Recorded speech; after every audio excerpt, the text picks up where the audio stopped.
Hi කඩේ විදිහටම chicken devil එකක් හදමුද? එහෙනම් ඉන්නකෝ. අපි ගෙදර හැදුවට රෙස්ටොරන්ට් එකේ රසම එන්නේ නෑනේ.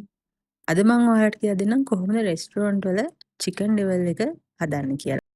ඉස්සෙල්ලම ඔයාලා චිකන් ටිකක් අරගෙන ඒකට ලුණුයි, කහයි, ගම්මිරිසුයි දාලා මේ විදිහට මික්ස් කරගන්න.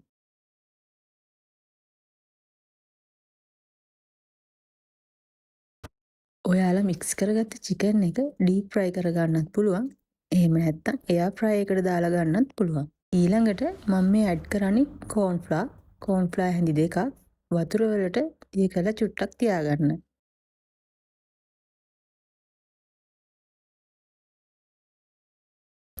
ඊළඟට මම පෑන් එකට තෙල් දාලා ඉඟුරු සුදුලුණු පේස්ට් එක ඉස්සෙල්ලම දාගන්නවා. ඊළඟට මම මේ තෙල් එකටම මිරිස් කුඩු හැන්දක් බැදෙන්න අරිනවා. මේකෙන් තමයි අපි පාට ගන්න. රෙස්ටොරන්ට් වලට නම් ඔයාලා දන්නවනේ කලරින් එකතු කරන්න කියලා. අපි මේක ස්වාභාවික විදිහටම හදමු. දැන් මම දාගන්නේ ටොමැටෝ සෝස්. ඔයාලා ගන්න චිකන් ප්‍රමාණය අනුව ඔයාලා සෝස් එකත් එකතු කරගන්න. ඒක පොඩ්ඩක් කලවම් වෙද්දී අපි දැන් දාගන්නවා අපි කෝන්ෆ්ලවර් ටික. මේ කෝන්ෆ්ලවර් ටික දාපුවාම පොඩ්ඩක් තික් වෙන්න බලනවා. ඒක කිසිම ප්‍රශ්නයක් නැහැ. මේ දැන් දාගත්තේ සෝයා සෝස්. ඊළඟට මම දාගන්නවා අපේ චිකන් ටික. මේ චිකන් එකට අපි හදාගත්ත සෝස් එක හොඳට මික්ස් වෙනකන් ඔයාලා හොඳට කලවම් කරගන්න. මේ සෝස් එක පොඩ්ඩක් තික් ගතියට තියෙන්නේ. ඒක කිසිම ප්‍රශ්නයක් නැහැ.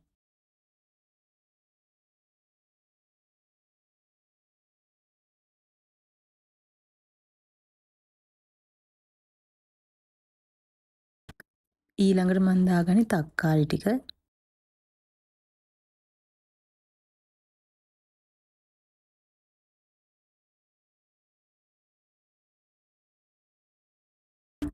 දැන් ඔයාලා මාළු මිරිස් ටික ඇඩ් කරගන්න.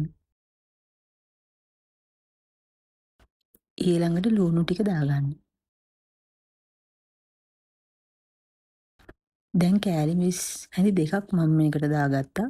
ඔයාලා කන ප්‍රමාණය අනුව මිරිස් එකතු කරගන්න. දැන් ආයෙත් මම ගම්මිරිස් චුට්ටක් මේකට එකතු කරගන්නවා. ඒ වගේම ලුණු ටිකකුත් එකතු කරගන්නවා.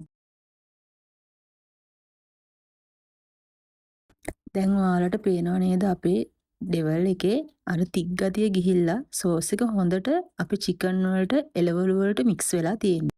ඔයාලට දැන් මේකේ ග්‍රේවි ගතිය ටිකක් වැඩියෙන් ඕන නම් ඔයාලට පුළුවන් මේක වතුර ටිකක් එකතු කරන්න. ග්‍රේවි එක ගොඩක් ඕන නම් තක්කාලි සෝස් ටිකක් වැඩියෙන් එකතු කරගන්න.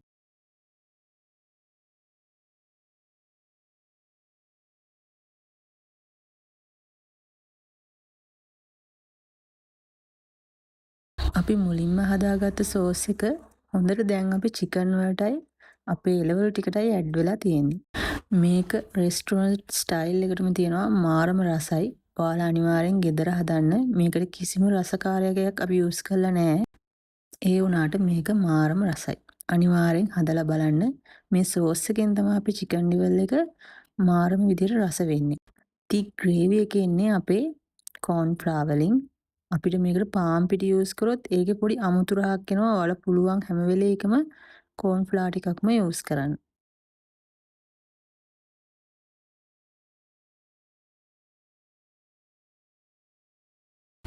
මම මේකට තව වතුර ටිකක් එකතු කරලා විනාඩි 10ක් විතර පොඩ්ඩක් වහලා තියෙනවා.